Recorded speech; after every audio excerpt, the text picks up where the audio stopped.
A paz do Senhor.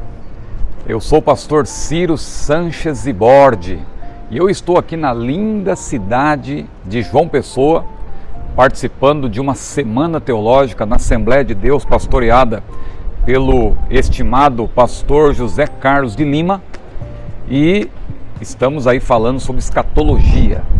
Curta este vídeo, compartilhe e inscreva-se no meu canal. Neste vídeo eu tenho uma mensagem especial para você sobre a escatologia, sobre a chave para entender escatologia, ou as chaves, né? E também eu creio que você vai entender um pouco mais sobre o arrebatamento da igreja, sobre a iminência do arrebatamento e um panorama geral sobre a escatologia. Tá certo? Curta este vídeo, compartilhe e inscreva-se no meu canal. Vamos ao vídeo. A paz do Senhor. Eu quero ler com os irmãos Lucas capítulo 21, versículo 36 e também Apocalipse capítulo 1, versículo 19. Ambos os versículos com palavras do nosso Senhor e Salvador Jesus Cristo. Lucas capítulo 21, versículo 36. Vigiai, pois, em todo o tempo, orando, para que sejais havidos por dignos de evitar todas estas coisas que hão de acontecer e de estar em pé diante do Filho do Homem. E ainda, no último livro da Bíblia, que tem 22 capítulos, um número bastante sugestivo, 22, mas nós vamos ler no capítulo 1, versículo 19. Apocalipse capítulo 1, versículo 19. Palavras do Senhor Jesus: escreve as coisas que tens visto, e as que são, e as que depois destas hão de acontecer. Amém? É uma alegria poder estar aqui para falar de um assunto que faz o meu coração se alegrar cada vez mais que eu estudo. Eu estudo, por graça de Deus, escatologia há mais de 30 anos, com muita alegria, com muito desejo de aprender. Ainda tem muita coisa a aprender, mas este livro que os irmãos têm em mãos, que eu quero dizer que os irmãos devem valorizar muito, além da Bíblia, claro, a Bíblia sobretudo, mas esse livro, eu abracei o que está nele há mais de 30 anos. Este livro é de 1984, e eu li pela primeira vez em 1987, e esse livro despertou a minha curiosidade. Falei, meu Deus, será que tudo isso que está aqui é verdade mesmo?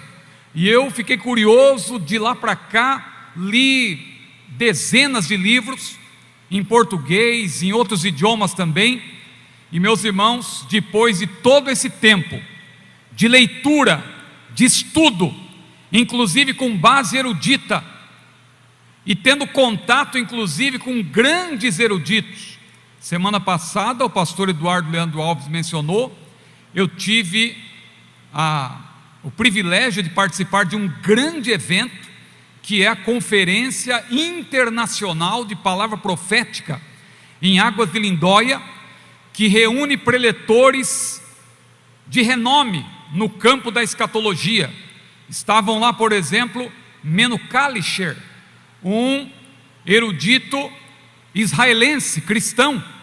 Também estava Norbert Licht, um alemão que é presidente da editora Chamada na Suíça, e também Jeff Kinley, que é um grande erudito norte-americano, vários livros publicados, e eu tive a oportunidade de ouvi-los, de conversar com eles. E sabe o que é interessante, irmãos?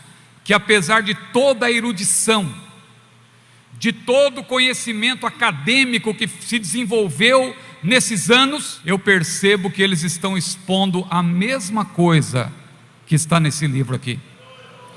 Deus nos deu um mestre que muitos não souberam valorizar, de fato, o mestre Antônio Gilberto, porque ele era um homem muito simples, que não se dava a conhecer como erudito. Ele era um erudito, um homem versado em vários idiomas e também teologicamente um conhecimento invejável, um grande cabedal, mas que não se apresentava como tal, muito simples, muito humilde.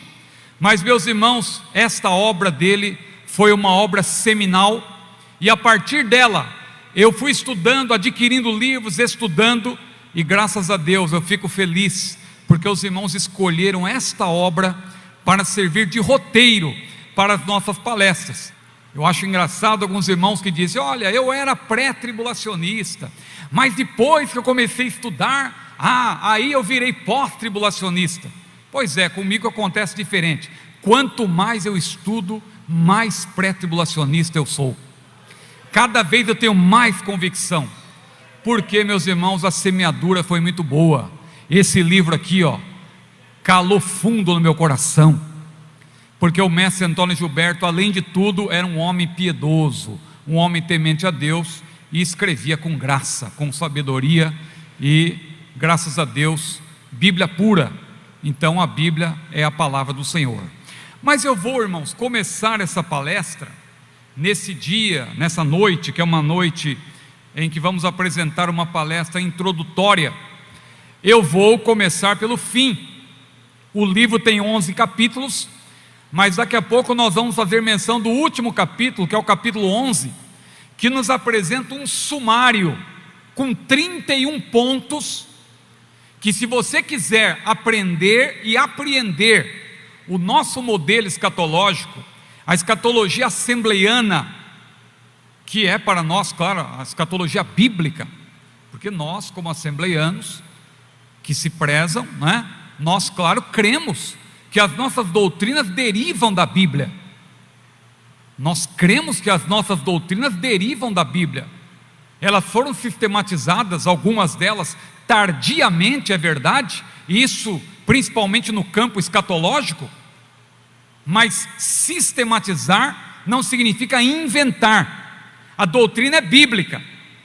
Sistematizar significa agrupar de maneira tal que a doutrina possa ser entendida. Isso é sistematizar, é apresentar a verdade bíblica de maneira compendiada, explicada, detalhada.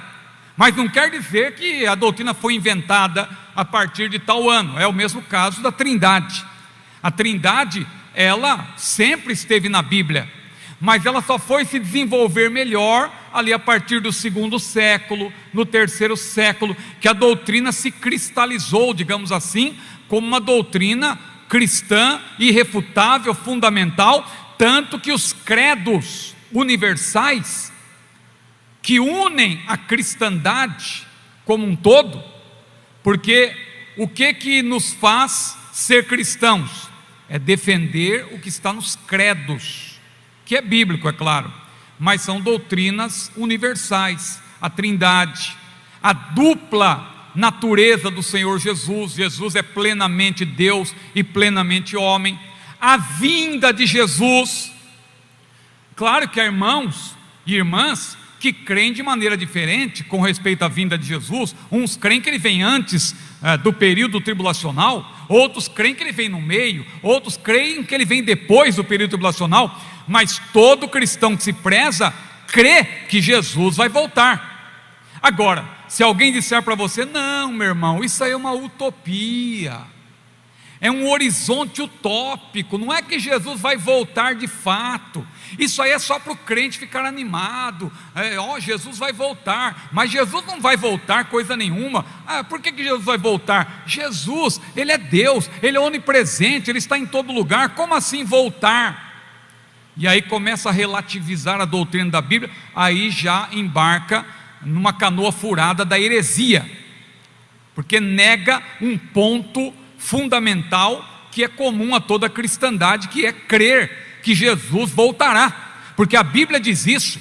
Hebreus capítulo 9, versículo 28 é muito claro, que Jesus, tendo aparecido, tendo vindo a primeira vez sem pecado, ele aparecerá segunda vez aos que o esperam para a salvação. E salvação aí, claro, é no sentido de glorificação, porque nós já somos salvos aqui e agora. Mas quando o autor de Hebreus diz que Jesus aparecerá para os que o esperam para a salvação, é aqueles que o esperam para a salvação no seu sentido perfectivo, a salvação no sentido de glorificação, porque a nossa salvação abarca 3 tempos e 3 aspectos: tempo passado, tempo presente e tempo futuro. No passado, nós fomos justificados, nós já estamos em Cristo, sendo, pois, justificados pela fé, temos paz com Deus, nós já fomos justificados. Nós temos a certeza da vida eterna, porque nós já fomos salvos.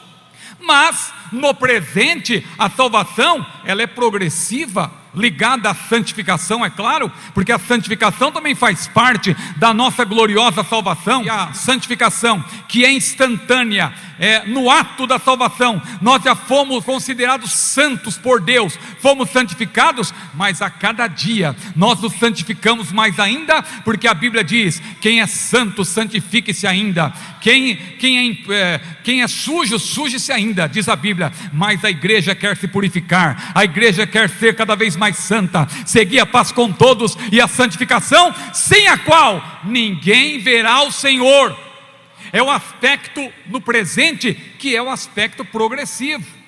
Mas tem um aspecto que só vai se revelar quando Jesus vier buscar a sua igreja. 1 Tessalonicenses capítulo 4, em que o apóstolo Paulo, inspirado por Deus, ele disse que o mesmo Senhor descerá do céu com alarido, com voz de arcanjo, com trombeta de Deus, e os mortos em Cristo ressuscitarão primeiro. Depois nós, os que estivermos vivos, seremos juntamente com eles arrebatados a encontrar o Senhor nos ares, e assim estaremos para sempre com o Senhor. Consolai-vos uns aos outros com essas palavras. E nesse momento do arrebatamento da igreja, vai acontecer a glorificação do nosso corpo. Aquilo que é mortal vai se revestir da imortalidade, aquilo que é corruptível vai se revestir da incorruptibilidade. O apóstolo Paulo disse em Romanos capítulo 8, versículo 18, que as aflições desse tempo presente não são para comparar com a glória que em nós há de ser revelada. Nós vamos ser glorificados. É a salvação no seu aspecto perfectivo, porque hoje o pecado habita em nosso corpo mortal. Nós em Cristo, nós vencemos o pecado. A Bíblia diz: o pecado não terá domínio sobre vós, mas ele ainda está lá.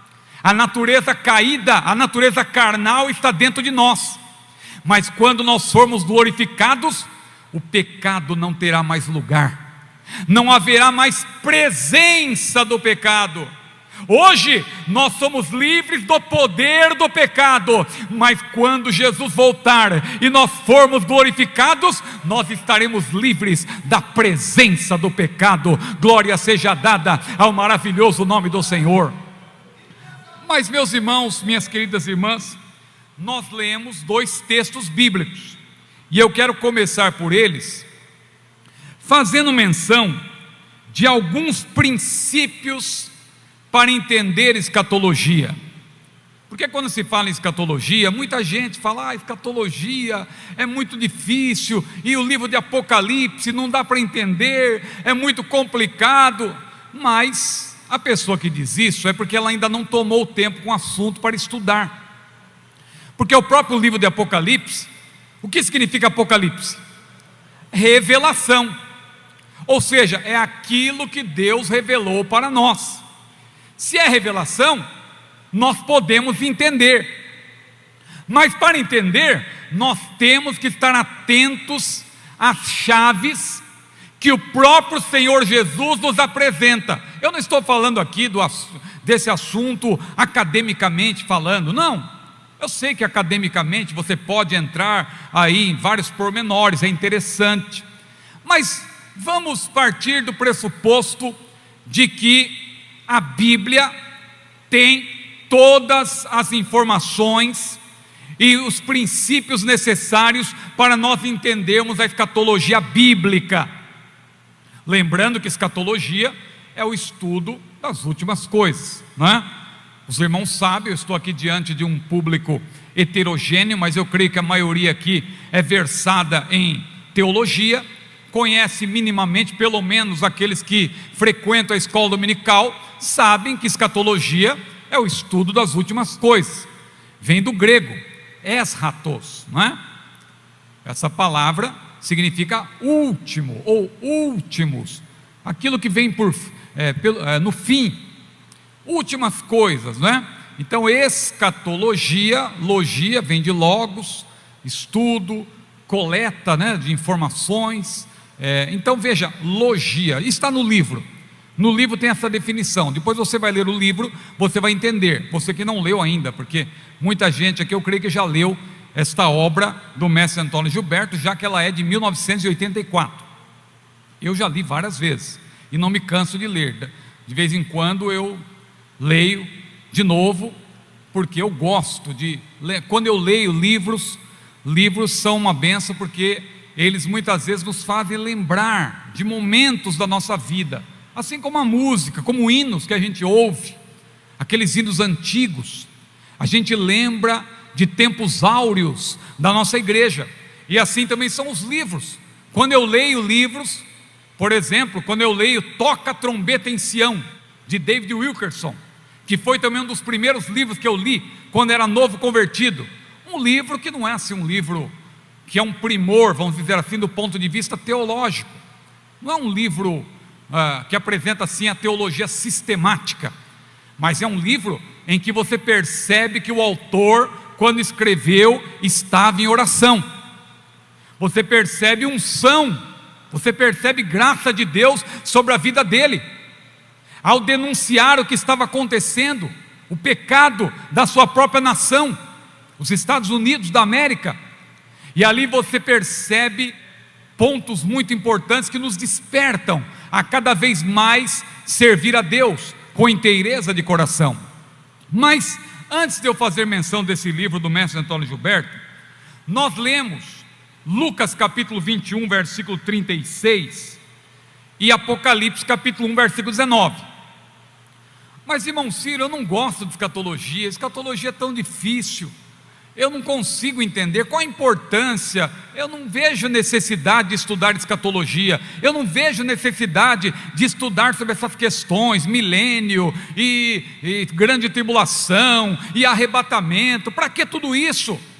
Bom, talvez o irmão não saiba, mas 1/3 da Bíblia é profecia.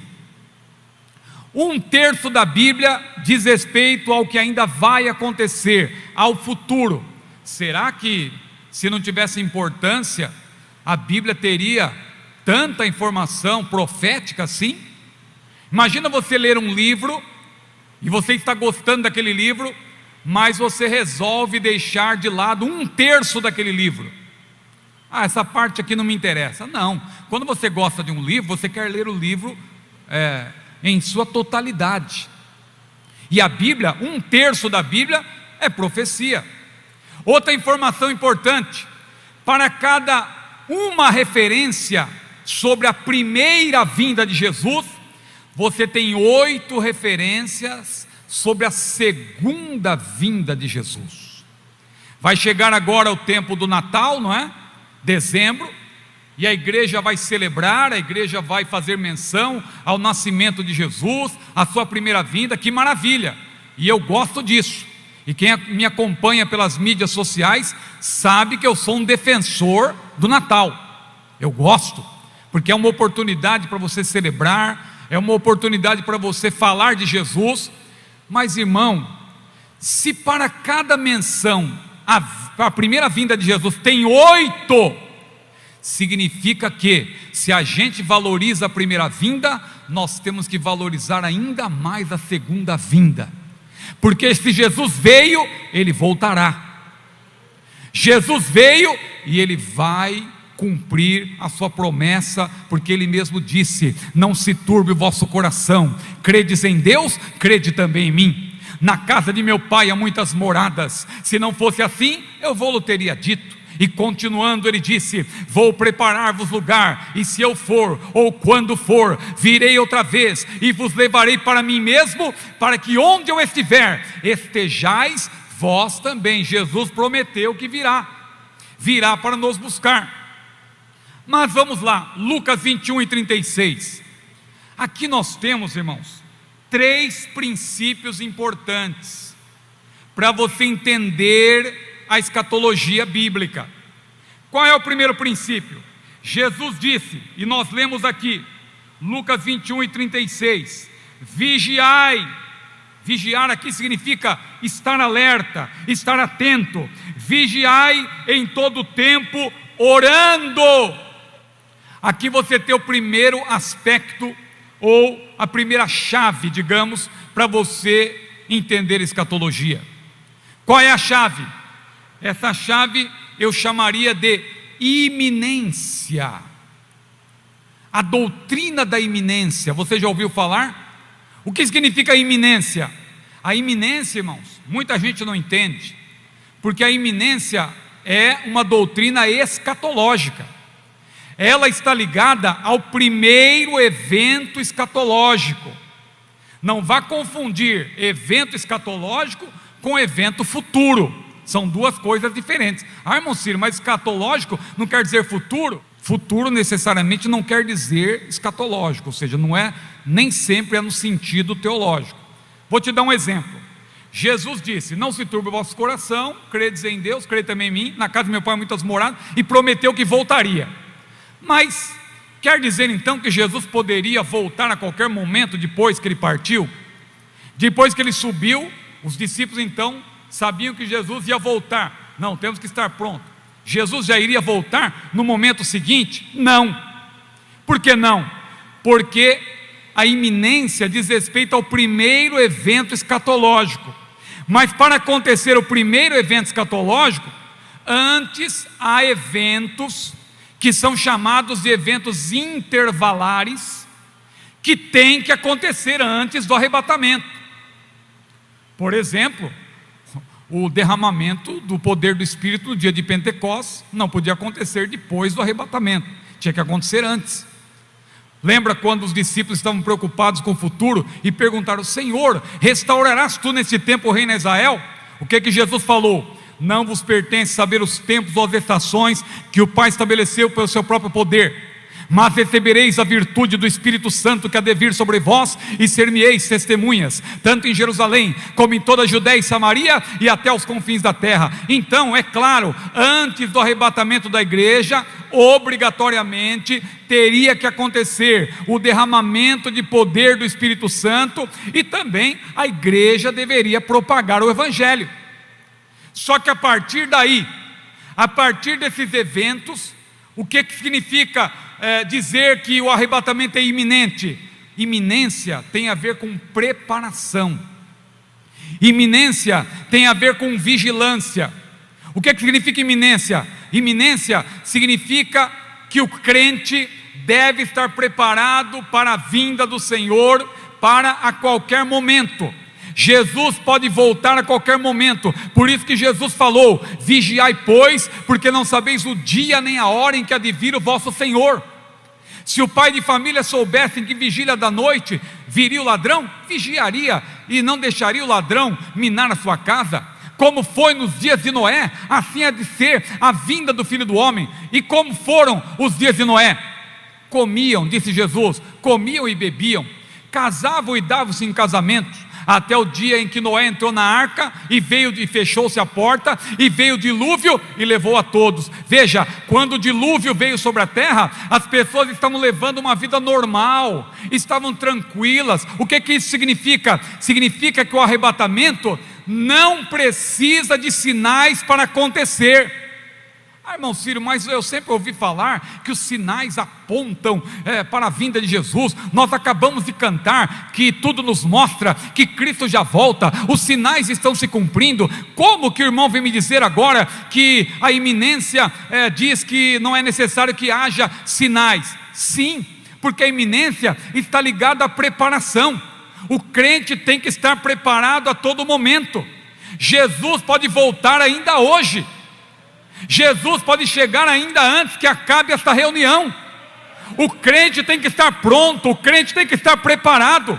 Lembra da parábola das 10 virgens? Jesus disse: então o reino do céu será semelhante a 10 virgens, que saindo ao encontro do esposo, levaram consigo as suas lâmpadas, e 5 delas eram loucas, e 5 eram prudentes. 5 delas foram chamadas de loucas, porque ao saírem ao encontro do esposo, elas levaram sim as suas lâmpadas, mas elas não tinham azeite reservado à parte para qualquer eventualidade. Mas as outras 5, chamadas prudentes, além de ter as suas lâmpadas acesas, elas estavam com a vasilha com azeite reservado à parte para qualquer eventualidade. E diz a Bíblia que, tardando o noivo, todas adormeceram. Usando a linguagem da versão corrigida, todas tosquenejaram e adormeceram. Mas à meia-noite ouviu-se um clamor: aí vem o esposo, saí-lhe ao encontro. E diz a Bíblia que as que estavam preparadas estavam com as suas lâmpadas brilhando, porque tinham azeite suficiente para deixá-las assim.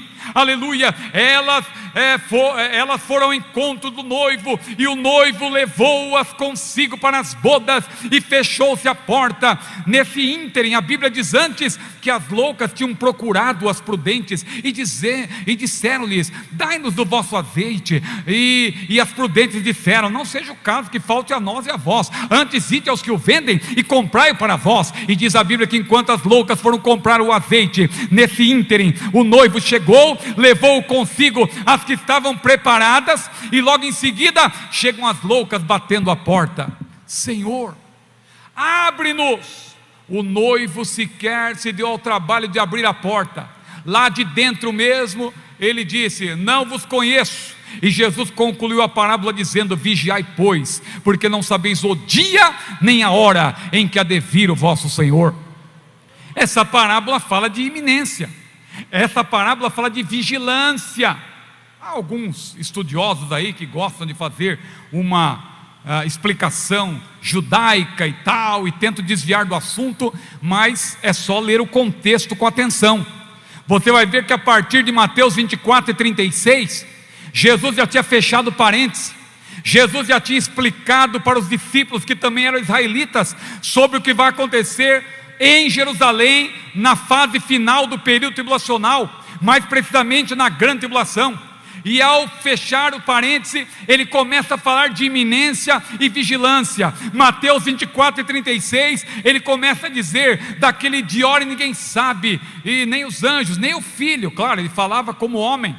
Claro que Jesus, como Deus, sabe, não é? Porque ele mesmo disse: eu sou o alfa e o ômega, o princípio e o fim, o que é, o que era e o que há de vir, o Todo-Poderoso. Se ele é o Todo-Poderoso, ele sabe de todas as coisas. Mas o Todo-Poderoso, que somente ele tem poder sobre o seu próprio poder, ele se autolimitou ao se fazer homem. Os ateus e agnósticos muitas vezes gostam de fazer aquele gracejo e dizer: se Deus é o Todo-Poderoso, mas Ele não pode fazer uma pedra que Ele não pode carregar. Ora, meu querido irmão, somente o Todo-Poderoso tem poder sobre o seu próprio poder. Somente o Todo-Poderoso limita o seu próprio poder. E foi o que Jesus fez também ao se fazer homem. Ele nunca deixou de ser Deus, porque Deus nunca deixa de ser Deus. Deus é. Se Ele deixou de ser para tornar a ser, é porque nunca foi. Mas Deus não deixa de ser. Deus é. E porque Deus é, Ele não deixa de ser. Mas ao se fazer homem, a Bíblia diz que Ele, sendo em forma de Deus, Ele não teve por usurpação ser igual a Deus, mas aniquilou-se a si mesmo, tomando a forma de servo e fazendo-se semelhante aos homens. E achado na forma de homem, humilhou-se a si mesmo, sendo obediente até a morte, e morte de cruz. Mas veja o outro lado da moeda: pelo que também Deus o exaltou soberanamente, e lhe deu um nome que é sobre todo nome, para que ao nome de Jesus todos os joelhos dos que estão no céu, dos que estão na terra e debaixo da terra se dobrem, e toda língua confesse que Jesus Cristo é o Senhor, para a glória de Deus Pai. Aleluia, glória seja dada ao maravilhoso nome do Senhor. Aleluia. Mas meu querido irmão, minha querida irmã, a primeira chave para você entender escatologia é você entender a iminência. Não é fácil, mas Jesus foi claro: vigiai pois em todo o tempo orando. Significa que o crente ele tem que viver sempre em contato, em conexão com Deus, preparado, aguardando. Jesus pode voltar a qualquer momento, não tem mais nenhum sinal para se cumprir, não. Os sinais, mas e os sinais, irmão Ciro? Eles são sinais indicadores da segunda vinda, de maneira geral.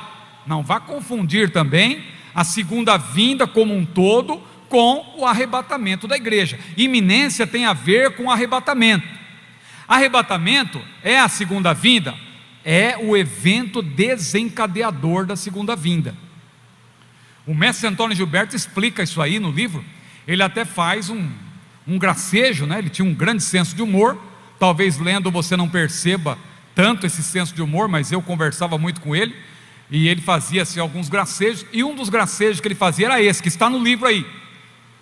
Ora, as pessoas questionam, como pode uma vinda durar 7 anos? Quer dizer, quando Jesus voltar agora, a vinda dele vai demorar 7 anos? Pois é, ninguém fala nada que a primeira vinda durou mais de 30, não é? A primeira vinda de Jesus não durou mais de 30? Por que a segunda não pode durar 7? Mas, irmão Ciro, uma vinda vai durar 7 anos. A Bíblia diz que é num abrir e fechar de olhos. Num abrir e fechar de olhos é o arrebatamento. Ah, mas o arrebatamento não é a segunda vinda? É, mas precisa entender, é no sentido de que é um evento desencadeador. O que é um evento desencadeador? Significa, irmãos, que quando Deus der o start, não é? Quando ele apertar o botão, na nossa linguagem, vai começar, o plano escatológico agora vai ter início, tem o ponto inicial. Qual que é o ponto inicial? É o rapto da igreja, é o arrebatamento da igreja. A igreja será tirada da terra, quando? Antes do início do período tribulacional, antes do anticristo começar a governar o mundo.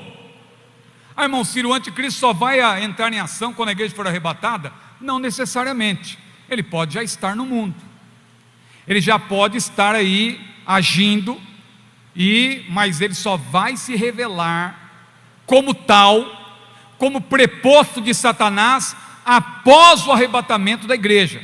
Tem um grupo de irmãos que eu respeito, de outra tradição, os irmãos pós-tribulacionistas, que estão esperando o anticristo. Eles dizem, não, esse negócio de iminência não tem nada que vir, o anticristo vai vir primeiro. E eles interpretam de uma maneira diferente aquele texto de 2 aos Tessalonicenses capítulo 2, porque eles confundem a vinda do Senhor com o dia do Senhor. Não vá confundir a vinda do Senhor com o dia do Senhor. Em 1 Tessalonicenses 4 e 5, Paulo já tinha falado da vinda do Senhor e do dia do Senhor. Paulo já tinha falado do arrebatamento no capítulo 4, e depois no capítulo 5 ele fala do período tribulacional, e ele diz que quando disserem a paz e segurança, lhes sobrevirá a repentina destruição, e ele fala ali do dia do Senhor, o dia do Senhor que os profetas anunciaram, o dia de juízo, o dia em que Deus vai julgar o mundo, e vai julgar Israel também. A igreja não tem nada a ver com isso. A igreja não, os crentes não são filhos das trevas. Paulo falou que nós somos os filhos da luz, e que o juízo está destinado àqueles que estão em trevas. Paulo já tinha dito que o Senhor Jesus vai se revelar, ele virá para nos livrar da ira futura. Então, quem lê 2 Tessalonicenses capítulo 2, tem que ler à luz do que Paulo escreveu em 1 Tessalonicenses capítulos 4 e 5. Aí a pessoa vai entender os versículos 1 a 3, porque Paulo começa a falar, né, sobre a vinda do Senhor, e nossa reunião com ele. Claro, ele está falando do arrebatamento. Ele diz, olha, não vos movais facilmente, porque ele estava retomando o que ele tinha ensinado. Por que ele estava retomando? Porque num período de 6 meses mais ou menos, que existe entre a primeira carta e a segunda carta, Paulo ali, ele recebeu informações de que os tessalonicenses estavam sendo visitados por enganadores. Paulo falou inclusive que os irmãos não deveriam ser enganados nem por palavra, nem por profecia, e porque havia ali pessoas que estavam escrevendo também, nem por carta.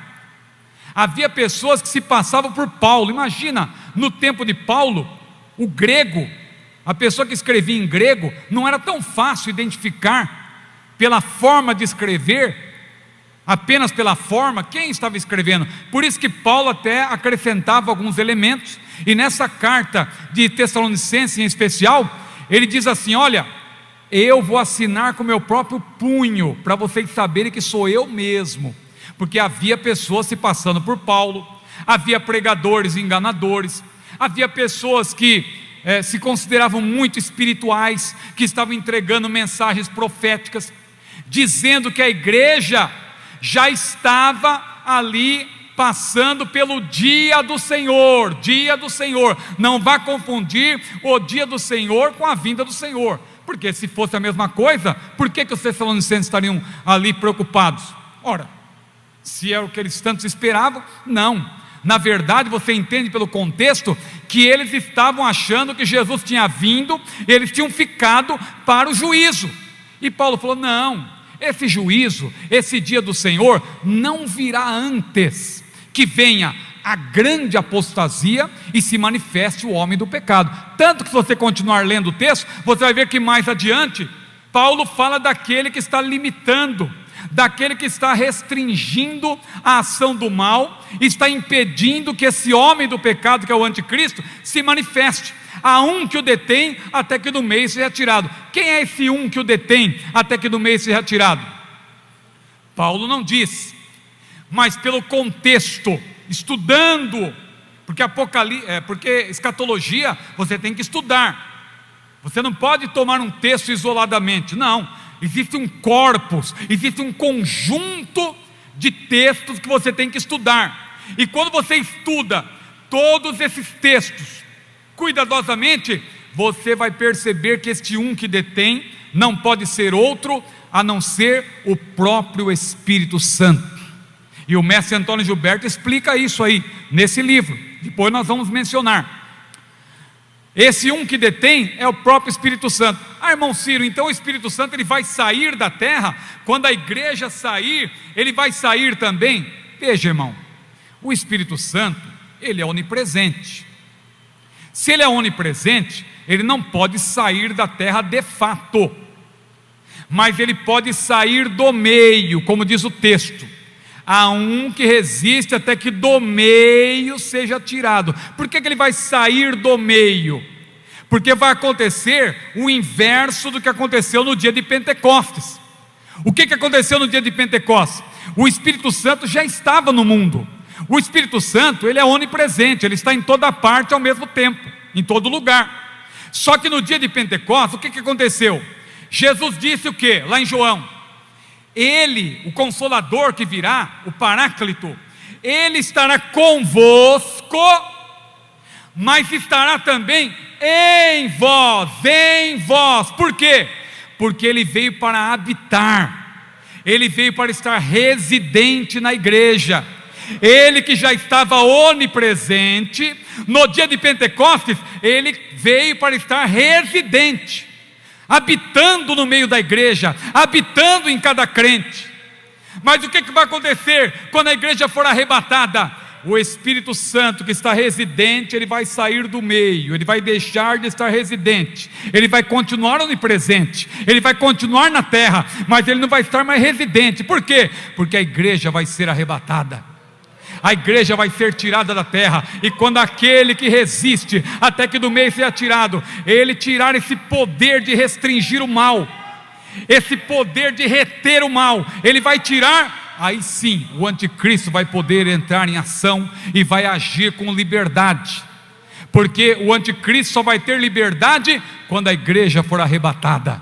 Aleluia! Quando aquele que resiste for tirado, é o Espírito Santo, meu irmão. Mas depois nós vamos voltar a isso. Eu estou falando livremente, os irmãos perceberam? Porque eu gosto de explicar essas questões, então vão surgindo pontos, e eu não gosto de deixar sem explicação. Mas eu aconselho os irmãos para entenderem seguirem o roteiro, que eu vou citar daqui a pouco, porque outra chave importante que eu vou citar depois, para você fixar escatologia, é você ter em mente o roteiro. Aliás, antes de dar esse roteiro de 31 pontos, que está no capítulo 11, eu vou mencionar para os irmãos fixarem um roteiro de talvez uns 10 pontos, 10 pontos gerais para os irmãos guardarem na mente e entenderem qual é a ordem dos acontecimentos. O primeiro acontecimento, claro, já enfatizei, é o arrebatamento. Por quê? É um evento desencadeador. Então, quando você ouve falar de iminência, a iminência não anula os sinais. Tudo nos mostra que Cristo já volta, de fato. Jesus disse que haveria terremotos, Jesus disse que haveria fomes, Jesus disse que haveria pestes, isto é, epidemias, pandemias, como nós enfrentamos uma agora há pouco tempo, não é? Outras poderão vir, que Deus nos guarde, mas estamos sujeitos a tudo isso. Terremotos, e fomes, e guerras, rumores de guerras, tudo isso está acontecendo desde o primeiro século. Só que acontece cada vez de maneira mais intensa, mais acentuada. Por quê? Porque está chegando o tempo do fim. Ezequiel falou: o fim vem, o fim vem, o fim, e ali o fim é um fim escatológico. Claro que o profeta ele era usado primeiramente para falar para os destinatários originais. Mas nós que estamos estudando Ezequiel agora na escola dominical, estamos vendo que tem um aspecto soteriológico muitas vezes, mas tem também um aspecto escatológico, ligado ao futuro, e que vai se cumprir ainda no futuro. Então o fim vem. Então esses sinais, eles apontam para o fim. Lembra que os apóstolos perguntaram: Senhor, quando serão essas coisas?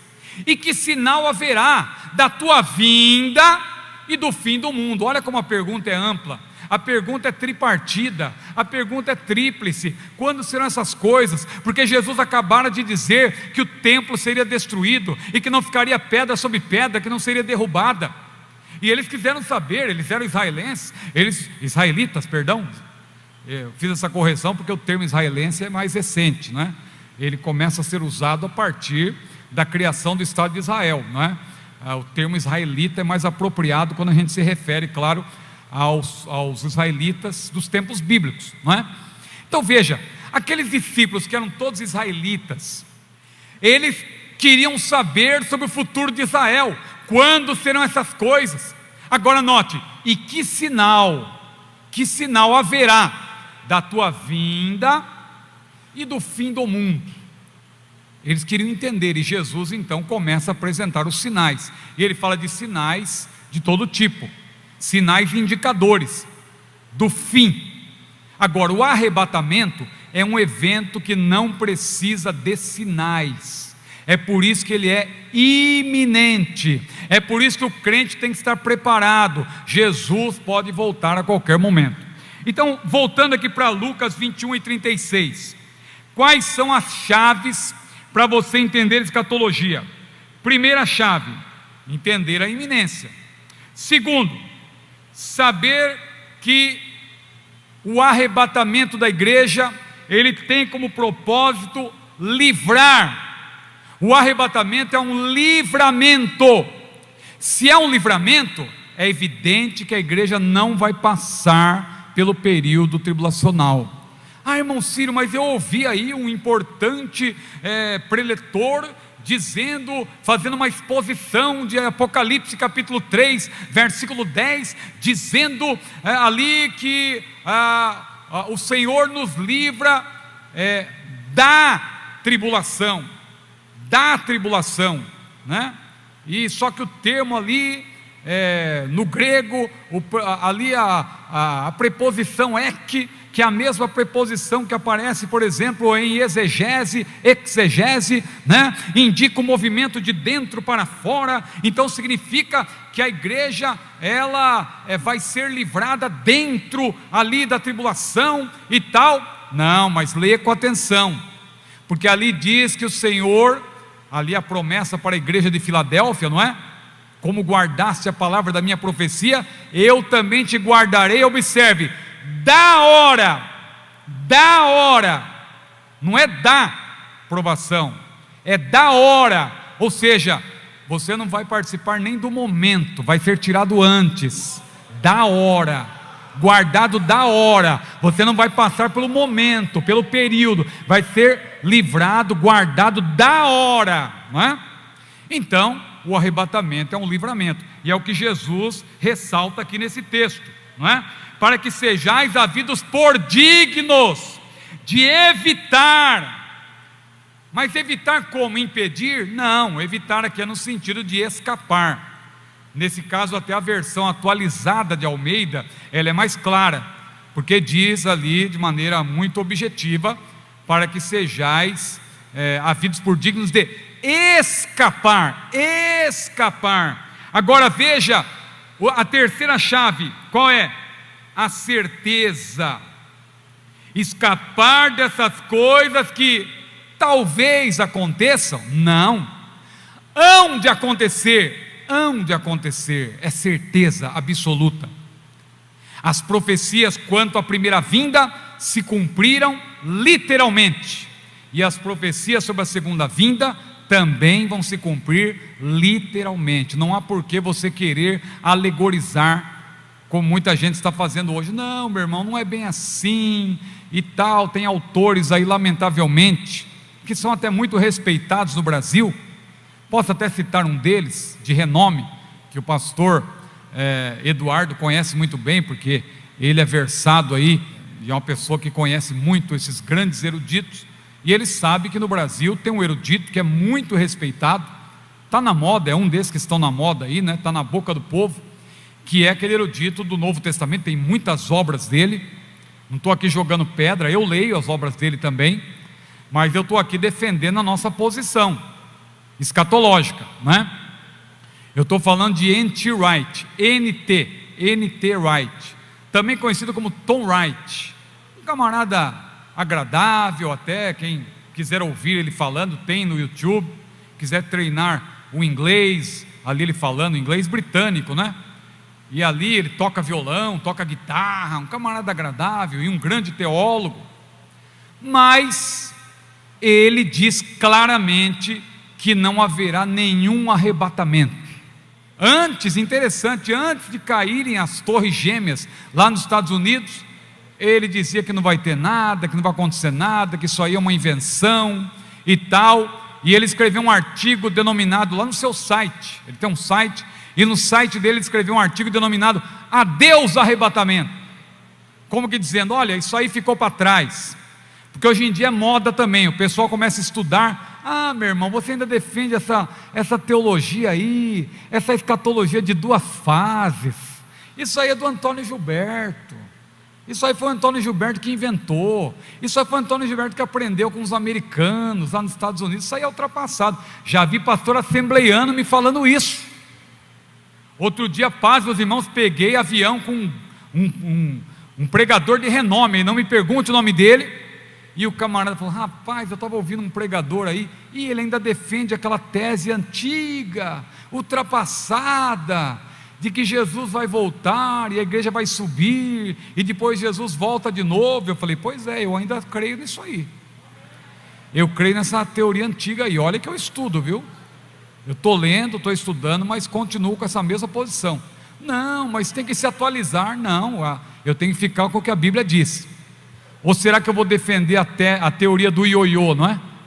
Porque tem gente hoje em dia, porque a Bíblia, irmão, a Bíblia interpreta a própria Bíblia, mas se nós quisermos acrescentar algo ao que a Bíblia não diz, a própria Bíblia se volta contra nós, e aí a gente começa a querer criar subterfúgios para tentar torcer a Bíblia. É o que aconteceu com esse grande erudito aí, porque ele diz que não existe céu, que na verdade o céu vai ser aqui na terra, que esse negócio é uma criação posterior, de que nós vamos para o céu. Veja, a Bíblia é muito clara, a Bíblia diz que a nossa cidade está no céu. Jesus falou que foi preparar lugar, onde? No céu. Na casa de meu pai há muitas moradas. Onde que é a casa do pai? Jesus se referia à casa do pai, que pai? O Pai Celestial. Lembra da oração, modelo, a oração do Pai Nosso? Pai nosso que estás nos céus. Ah, irmão Ciro, aí o pessoal vem com uma abordagem filosófica. Não, mas não é bem assim. Deus é onipresente, Deus está em todo lugar. Como assim nós vamos subir? Não, ali no arrebatamento, ali quando Paulo fala, aquilo ali é uma metáfora. É uma metáfora para mostrar e tal, porque quando um grande rei, ele voltava de uma batalha, ali acontecia o encontro, né? As pessoas da cidade iam receber o noivo, ou melhor, o rei, né? E depois eles entravam junto com o rei na cidade, usando ali uma citação, claro, do que nós encontramos na literatura grega. Mas o contexto é muito claro. Paulo deixa claro que nós iremos ao encontro do Senhor nos ares, e assim estaremos para sempre com o Senhor. Agora, as pessoas, para tentarem aí dar credibilidade ao que estão defendendo, são obrigadas, por exemplo, eu já vi eruditos aí de renome dizendo que a casa do Pai na verdade é o templo. Não, Jesus foi preparar o templo. Ele não estava falando do céu, mas quer dizer que o Pai, onde que o Pai habita? Onde é a casa do Pai? A casa do Pai é o templo. Ora, não, mas se a igreja não vai ser arrebatada? Vai, mas nós vamos ao encontro do Senhor e logo descemos. Por isso que eu brinquei, muita gente brinca, fala que é a teoria do ioiô, né? Sobe e já desce, ou do elevador, né? Sobe e desce. Irmão, tem que haver um tempo para a igreja estar no céu, porque lá em Apocalipse, quando você estuda Apocalipse, você vê que João vê a igreja no céu. A igreja está no céu. Quando você lê Apocalipse capítulo 19, você vê que a igreja está no céu. E quando o Senhor Jesus desce na terra, os seus exércitos o acompanham, e aqueles exércitos é uma referência à igreja. Mas como que o irmão sabe? Pela descrição. É só você olhar as vestes. É a mesma, é a igreja galardoada. Eles não contaminaram os seus vestidos, eles andarão comigo de branco. Ali a coroa na cabeça e etc, nos 24 anciãos, porque não vai você pensar que aqueles 24 anciãos são anjos, não, aqueles 24 anciãos que João vê no céu, é uma representação da igreja. Só vai ter 24 pessoas no céu? Não, é uma representação. O que significa isso? Porque Jesus deu a João uma revelação do futuro. Só que essa revelação, ela acontece de maneira simbólica e pictórica, ou seja, são figuras. É como se fosse uma peça, vamos dizer assim, uma peça teatral. Por isso que muita gente não entende, mas espera aí, Jesus não estava no céu? Porque João está olhando, ninguém era digno, não havia ninguém digno nem no céu, nem na terra, e dali a pouco apareceu o Cordeiro. Onde estava Jesus? Jesus não estava no céu? Sim, Jesus estava, irmãos, mas ali era uma representação pictórica, como se fosse uma peça teatral do que vai acontecer no futuro. Porque ali, quando o Cordeiro ele desata os 7 selos, aquele livro é aberto, aquele livro contém a revelação do que vai acontecer no período tribulacional, após o arrebatamento da igreja. Por que após o arrebatamento da igreja? Porque a palavra igreja, ela aparece com frequência nos capítulos 1 a 3 de Apocalipse. Você pode ver, toda hora igreja, mencionam-se as 7 igrejas da Ásia, e Jesus habita ali no meio dos 7 castiçais, que representam as igrejas, etc. Mas quando chega no capítulo 4, em que Deus começa a revelar para João as coisas que depois destas hão de acontecer, aí João ouve aquela voz que ele ouviu primeiramente, e a voz diz: sobe cá e mostrar-te-ei as coisas que hão de acontecer. E João começa a ver, Deus começa a revelar para ele, é uma revelação pictórica, como se fosse uma peça teatral, e Deus começa a revelar, e João vê ali os 24 anciãos. Veja as características daqueles 24 anciãos. Eles têm coroas na cabeça, eles estão vestidos com vestes brancas, eles estão assentados em tronos, eles estão cantando cânticos alusivos a obra redentora, a obra expiatória do Senhor Jesus. E mais, eles são chamados de presbíteros. O termo no grego é presbíteros, presbiteroi, no plural. Veja, os anjos na Bíblia não são chamados de presbíteros. Em nenhum lugar você vai encontrar anjos sendo chamados de presbíteros. Presbítero é um termo que no Novo Testamento está ligado à igreja, à liderança, não é? E é um termo que aparece também no Antigo Testamento, na Septuaginta, a versão grega do Antigo Testamento, você vai encontrar também. Mas no Novo Testamento, o termo presbítero sempre está ligado à igreja. Aqueles 24 anciãos, aqueles 24 presbíteros, estão com coroas, estão com vestes brancas, assentados em tronos. O que é isso? É a mesma descrição da igreja galardoada, porque Jesus havia dito para aqueles crentes da igreja de Tiatira, que eram ali uma reserva naquela igreja, né, em que o pastor, a igreja de Sardos, perdão, cujo pastor estava morto, não é? Tens nome de que vives e estás morto. Mas havia um grupo ali que estava servindo a Deus, estava agradando a Deus. E o que Jesus falou? Tem uns aí que não contaminaram os seus vestidos, eles andarão comigo de branco. Aleluia, promessa para a igreja vai receber vestes brancas. O que mais que foi dito? Ser fiel até a morte, e dar-te-ei a coroa da vida. Coroa. A igreja vai ser galardoada, a igreja vai receber uma coroa. O que mais que foi dito? Aquele que vencer se assentará comigo no meu trono. A igreja vai julgar, a igreja vai governar juntamente com Jesus. Julgar no sentido de governar também, não é no sentido forense, é no sentido de governar, como os juízes. A gente tem um livro na Bíblia, o livro de Juízes, que eram homens que governavam, eram líderes. Então a igreja também, ela vai se assentar em tronos para governar juntamente com o Senhor. E como que você vê os 24 anciãos? Eles estão com vestes brancas, eles estão assentados em tronos, eles estão com coroas na cabeça. Não há dúvida, meu irmão, João está vendo a igreja no céu. É uma revelação que Deus deu a João, de que a igreja vai estar no céu antes da abertura do primeiro selo, porque a abertura do primeiro selo marca exatamente o início do período tribulacional. E quando o período tribulacional começar, a igreja já estará no céu, ali representada por aqueles 24 anciãos, que depois, esse número 24 também não é por acaso, aparece na cidade santa, que vai ter 12 fundamentos e 12 portas, e ali se menciona claramente as 12 tribos de Israel e os 12 apóstolos do Cordeiro. Por quê? Porque a igreja é formada por todos os salvos de todas as épocas. Os santos do Antigo Testamento também vão formar parte da igreja. A igreja começou de fato, ela foi inaugurada, a era da igreja, claro, começou no dia de Pentecostes, mas muitos foram salvos antecipadamente, porque a obra de Jesus também tem efeito retroativo. A obra de Jesus atingiu aqueles que pecaram.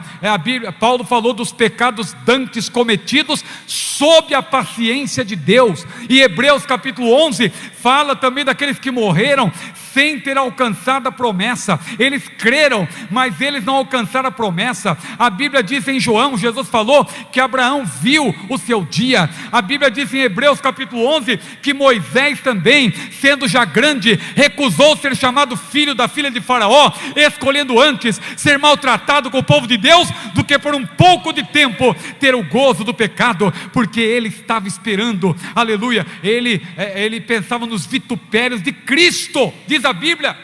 Então veja, esses heróis da fé, eles morreram tendo a mesma esperança, mas eles não viram Jesus. Veja que tem gente por aí que diz que tem crente, não é? O crente que tem promessa não morre. Pois é, Hebreus 11 está aí para contrariar isso, porque todos aqueles morreram sem alcançar a promessa. Mas irmão filho, então Deus falhou? Não, é porque eles vão alcançar a promessa. Quando? No dia do arrebatamento da igreja. Porque no dia que houver o arrebatamento da igreja, aqueles santos do Antigo Testamento, aleluia, que morreram na fé, crendo, aleluia, eles vão ver Jesus, eles vão ter um encontro com Jesus, eles vão ter os seus corpos glorificados, aleluia, e vão ver Jesus como Ele é, porque agora eles estão lá no estado intermediário, é verdade, eles já estão sendo consolados, mas o apóstolo João, ele disse: filhinhos, amados, agora somos filhos, e ainda não é manifesto o que havemos de ser, mas sabemos que quando Ele se manifestar, nós seremos assim, como nós o veremos como Ele é. Assim, quando Ele se manifestar, aleluia, nós vamos ver Jesus assim como Ele é. Glória seja dada ao maravilhoso nome do Senhor. Então, caminhando para o final aqui dessa primeira aula, esta aula introdutória, olha aí, chaves para você entender escatologia. Primeiro, a iminência. Jesus pode voltar a qualquer momento. Segunda, o propósito de Jesus é livrar os vigilantes. O arrebatamento é um livramento. Portanto, a igreja, está claro, não vai participar do período tribulacional de 7 anos. O período tribulacional não é para a igreja. Isso está claro também lá em Daniel capítulo 9, naquela profecia, capítulo 9, versículos 24 a 27. Porque aquelas 70 semanas, está faltando a 70ª, não é? Mas aquelas 70 semanas foram determinadas. O anjo disse para Daniel: sobre o teu povo e a cidade.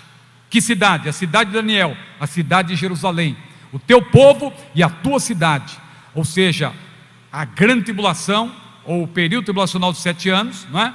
Vem para Israel e para os gentios que vão participar. A igreja terá sido arrebatada antes.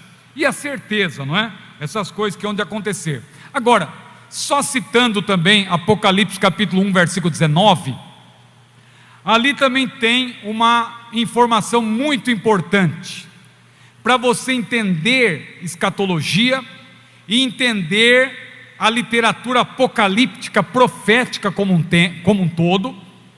Não vá confundir literatura apocalíptica, profética, bíblica, com literatura apocalíptica apócrifa ou pseudepígrafa, não é? Porque surgiu muita literatura apocalíptica no período intertestamentário. Também nos primeiros séculos da era cristã surgiu muita literatura apocalíptica, Apocalipse de Pedro, Apocalipse de Barnabé, etc. Veja, muita literatura pseudepígrafa, muita literatura apócrifa, e que muita gente às vezes quer interpretar a Bíblia à luz dessa literatura apocalíptica. Cuidado, alto lá, porque a literatura apocalíptica bíblica, ela também é profética no sentido de que vai se cumprir, o que Deus estabeleceu na sua palavra vai se cumprir. Não sabemos quando exatamente, mas vai se cumprir. Então veja, uma chave para você entender a literatura apocalíptica como um todo, não só o livro de Apocalipse. Literatura apocalíptica, o que é? É boa parte do livro de Daniel, boa parte do livro de Ezequiel. Aliás, nós estamos aprendendo na escola dominical que o livro de Ezequiel inaugura a literatura apocalíptica, não é? Inaugura esse gênero, o gênero apocalíptico. Então Ezequiel, boa parte, Zacarias, boa parte, Isaías, boa parte, né? Se bem que apocalíptico mesmo a rigor é Ezequiel, é Daniel. Isaías não é tanto considerado um livro apocalíptico, mas tem profecias, né, com respeito ao futuro. Mas, e também o próprio livro de Apocalipse, no Novo Testamento. Mas também Mateus 24 e 25, o sermão profético de Jesus, ou o sermão escatológico, também conhecido como Sermão do Monte das Oliveiras. Não vá confundir com o Sermão do Monte. O Sermão do Monte é um monte que é indefinido, né? Alguns se arriscam a dizer qual é, mas a rigor a Bíblia não diz qual é o monte, a elevação de onde Jesus falou. Agora, o sermão profético está identificado, é em Jerusalém. O Sermão do Monte Mateus 5 a 7, é na Galileia, não sabemos qual é o monte. O sermão do Monte das Oliveiras é definido em Jerusalém, é um sermão profético, é um sermão escatológico. Esse sermão escatológico, que está em Mateus 24 e 25, Marcos capítulo 13, Lucas capítulo 21 e também uma parte no capítulo 17, porque o sermão naquela época não era um sermão com começo, meio e fim, um sermão expositivo, um sermão temático, não. Jesus ia andando e falando. Aí Jesus parava num lugar, falava um pouco, interagia, os discípulos perguntavam, aí acontecia um evento, ele tinha que correr, como por exemplo no caso do sermão, o último sermão de Jesus, que começa no cenáculo, lá em João capítulo 13, aí dali a pouco começa Judas, põe em execução o seu plano ali para Jesus ser preso, e Jesus disse, olha, vamos daqui e tal, mas o sermão continua, pode ver, Jesus sai do cenáculo, mas o sermão continua, e vai até o capítulo 16, e depois no capítulo 17, Jesus conclui com uma oração sumo sacerdotal. Então, era possível haver perguntas, e Jesus respondia, e ele desviava aparentemente do assunto. Isso acontece em Mateus 24, por isso que muita gente se equivoca quando tenta dar ao sermão profético uma ordem sequencial exata. Não, a ordem aqui é sequencial, e por isso que a pessoa quer fazer de todo jeito com que o arrebatamento e a manifestação do Senhor Jesus em poder e grande glória aconteça ao mesmo tempo. Só que a pessoa não entende que Jesus está falando, Jesus explica para os discípulos que eram israelitas o que vai acontecer no período tribulacional, e Jesus fala da grande tribulação e fala do que vai acontecer após a grande tribulação, que é a sua manifestação em poder e grande glória, que Zacarias fez menção. Naquele dia os seus pés estarão sobre o Monte das Oliveiras. Isaías fez menção que haverá uma grande trombeta que vai também reunir o povo de Israel dos quatro ventos. É uma expressão, não quer dizer que eles vêm dos ares, quatro ventos, fala aí dos quatro cantos da terra, eles vêm de toda parte, eles vão ser reunidos, os israelitas vão ser reunidos na sua terra, para que o Senhor Jesus volte. É no momento ali em que os exércitos do anticristo também vão estar cercando Israel, para a batalha do Armagedon, que é descrita lá em Apocalipse 16, e aí Jesus vem para socorrer o seu povo, Israel, que é um remanescente a essa altura. Apocalipse 12 mostra isso claramente, é um remanescente. Aí Jesus encerra no capítulo 24 de Mateus esse assunto, ele conclui lá em Mateus 24, versículos 34, 35, ele conclui, e aí ele volta a falar sobre outros assuntos que dizem respeito ao arrebatamento. Jesus fala do arrebatamento do Sermão do Monte? Fala, no Sermão do Monte das Oliveiras, o sermão profético. Ele fala, mas de maneira indireta, não de maneira direta, de maneira indireta, porque de maneira direta ele fala em João 14, no dia seguinte. Veja que Jesus só vai falar de maneira objetiva sobre o arrebatamento lá em João 14, quando ele diz, virei outra vez e vos levarei para mim mesmo. Mas antes disso, lá em Mateus 24, no sermão profético, ele fala de iminência, ele fala de vigilância, ele diz, vigiai pois, não sabeis o dia nem a hora em que há de vir o vosso Senhor, como foi nos dias de Noé, daquele dia hora ninguém sabe, um será levado, outro será deixado, que alguém pensa que ali é levado para o juízo, mas não, se você ler o contexto, você vai ver que ali é uma referência ao arrebatamento, um será levado, outro será deixado, dois estarão moendo no moinho, um será levado, outro será deixado, dois estarão numa cama, um levado, outro deixado. Lucas também fala, dois estarão no campo, um levado, outro deixado. Isso aí é uma ênfase para a iminência. Significa o que? A mesma coisa que diz a parábola das 10 virgens, dos dois grupos. Um grupo vai estar preparado, vigilante, outro grupo vai estar completamente desapercebido. Não é o que nós vemos hoje? Há pessoas que estão completamente desapercebidas, há pessoas que estão desligadas, não estão atentas, estão dando ouvidos aí a enganadores, a pessoas que não creem mais na iminente volta do Senhor Jesus, e estão completamente desapercebidas, estão levando uma vida totalmente fora da presença de Deus, não estão se santificando. Mas o crente que é fiel, ele está preparado, ele está em oração, ele está fazendo a última oração da Bíblia: ora vem Senhor Jesus, aleluia. Ele sabe que Jesus poderá voltar a qualquer momento. Tudo isso que eu falei está baseado no livro, mas veja o capítulo 11, é uma tarefa de casa para você. Você se interessou no assunto? Então leia esse capítulo ainda hoje. Você não vai levar nem 5 minutos para ler esse capítulo. Em 5 minutos você lê esse capítulo.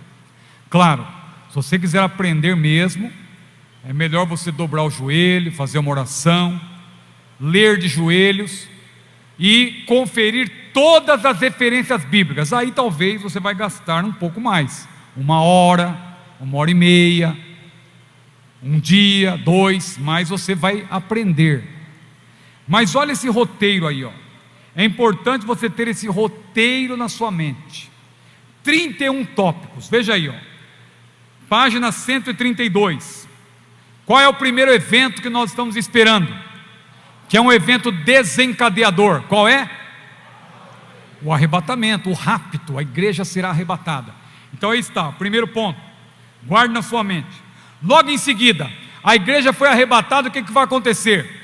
Apocalipse 22, versículo 12, Jesus falou: eis que cedo venho, e o meu galardão está comigo, para dar a cada um segundo a sua obra. Então vem aí, ó, julgamento da igreja no tribunal de Cristo, para galardão, não é para condenação, porque nenhuma condenação há para os que estão em Cristo Jesus, que não andam segundo a carne, mas segundo o Espírito.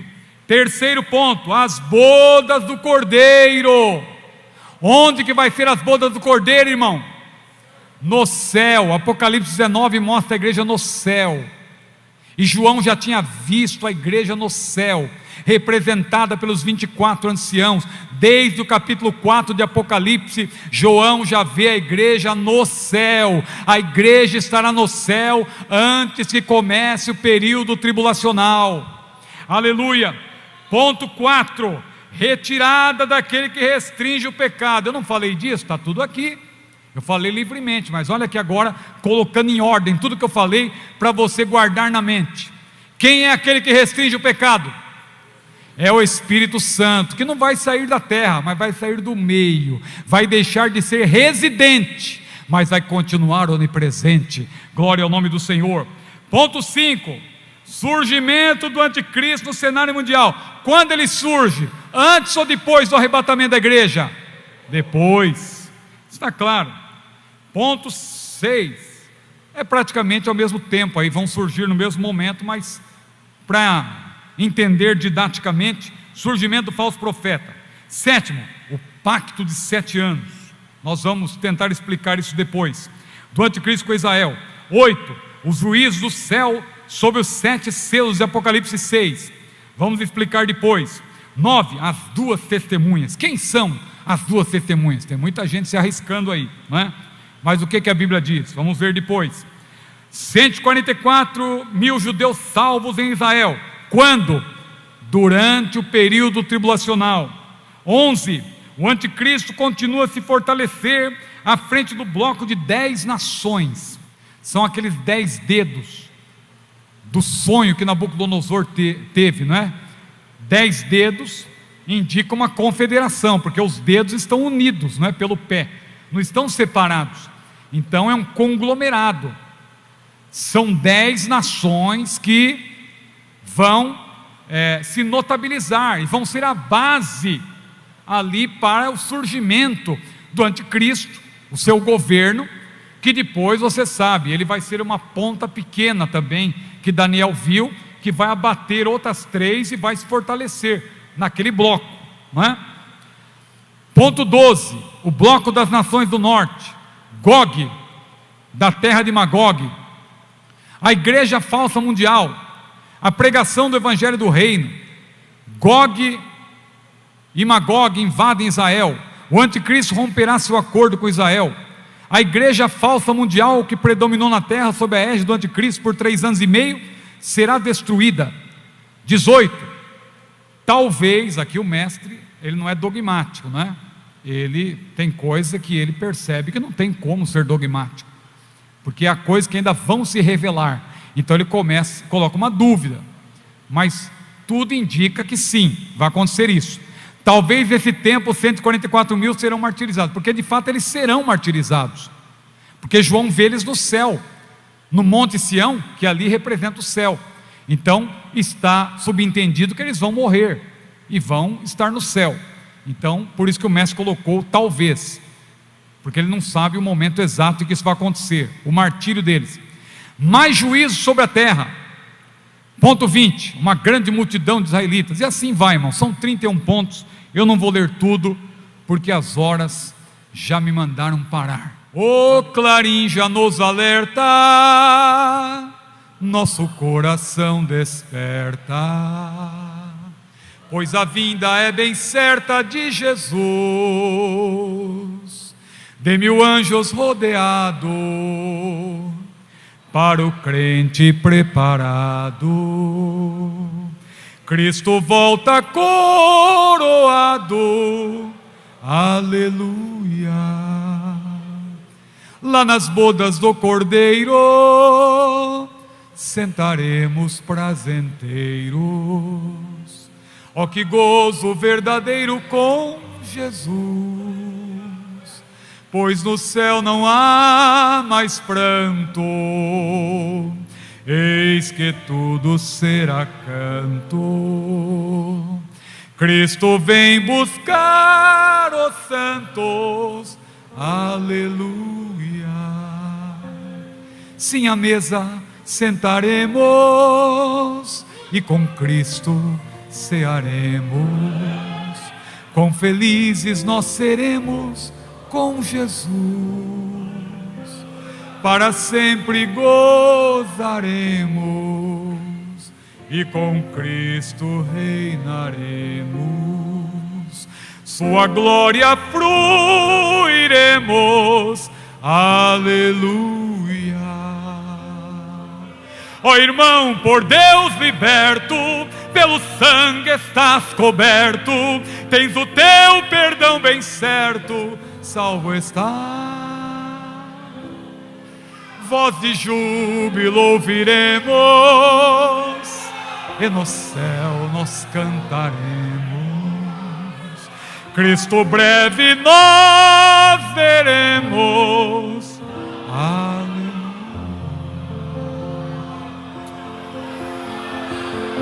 Ora basta caminhou, tarabata.